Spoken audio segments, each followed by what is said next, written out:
जय हिंद मेरे प्यारे साथियों, मैं स्वागत करता हूं आपका जगदीश क्लासेज में। मैं अरुण कुमार आपको पढ़ाऊंगा आज हिंदी में हम हिंदी साहित्य का इतिहास पढ़ रहे थे, जिसके अंतर्गत हम लोगों ने आज प्लान बनाया है कि हम लोग आज सिद्ध साहित्य पढ़ेंगे। कल हम लोगों ने राहुल साहित्य पढ़ा था, उसके कवि पढ़े थे, उनकी रचनाएँ पढ़ी थी। जी हाँ, उसी क्रम में आज ये आपका अगला वीडियो है जिसमें हम पढ़ेंगे आपका सिद्ध साहित्य। ठीक है, तो ये सिद्ध साहित्य है, इसमें हम कवि पढ़ेंगे और उनकी रचनाएँ पढ़ेंगे। ठीक है, तो हमारा सिद्ध साहित्य में जो हमारे पहले कवि हुए उनका नाम था सरहपा।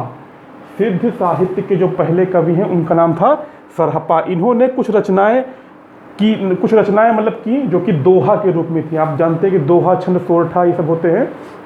ठीक है, तो इन्होंने दोहा को कोसों में लिखा, मतलब इनका कोई संकलन नहीं था। इन्होंने दोहों को लिख दिया, लेकिन इन्होंने संकलन उसका नहीं किया। इसीलिए यहाँ पे लिखा हुआ है कुछ इन्होंने दोहे लिखे थे। हमारे सिद्ध साहित्य के दूसरे कवि हैं सबरपा। ठीक है, सबरपा।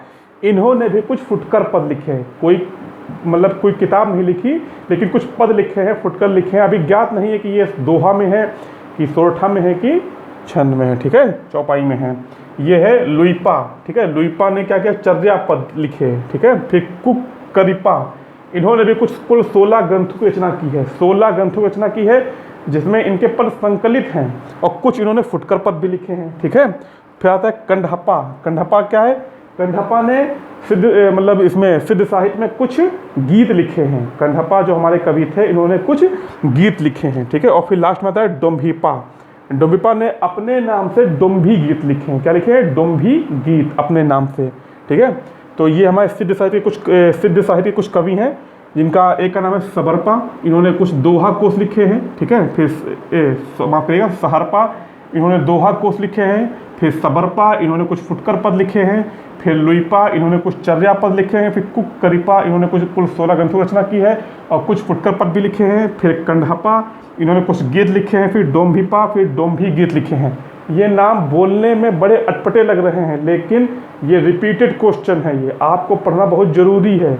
ये हिंदी साहित्य में जो राष्ट्र साहित्य में जिससे आपने देखा कि सभी नाम मिलते जुलते थे, वो भी बोलने में बहुत अटपटे थे, लेकिन आप अगर प्रैक्टिस करेंगे, अभ्यास करेंगे बार बार बोलने का, लिख लिख के देखेंगे, तो वो भी नाम आपको याद हो जाएंगे और ये नाम भी आपको याद हो जाएंगे। सरहपा, सबरपा, लुइपा, कुक्करिपा, कंडहपा, डोम्भिपा।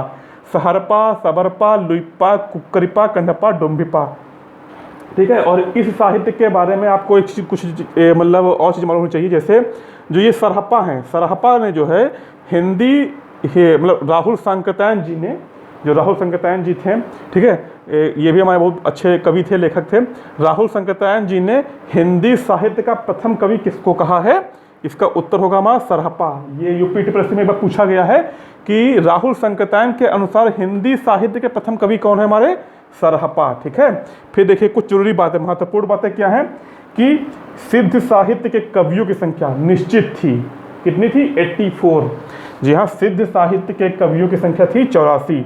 और ये बौद्ध धर्म की जो वज्रयान शाखा है उसका प्रचार करते थे। जैसा कि आप जानते हैं कि बुद्ध भगवान की मृत्यु के बाद में जो महात्मा बौद्ध थे, इनकी मृत्यु के बाद में बौद्ध धर्म हमारा 2 भागों में बढ़ गया था। ठीक है, बौद्ध धर्म हमारा 2 भागों में बढ़ गया था, हीनयान और महायान। ठीक है, उसी में। और फिर तीसरी बात क्या है कि जो इनके कवि थे, इनके कवियों के नाम क्या था? पा। जैसे सरहपा में ये पा, सबरपा में ये पा, फिर लुइपा में ये पा, फिर कुक्करिपा में ये पा, कंडहपा में फिर पा, डोम्भिपा में पा। ठीक है, तो क्या है कि इनके कवियों की संख्या कितनी थी? 84। और ये बौद्ध धर्म की वज्रयान शाखा का प्रचार करते थे और इनके कवियों के नाम के अंत में क्या लगा हो रहा था?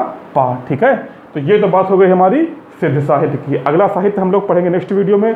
तब तक के लिए जय हिंद।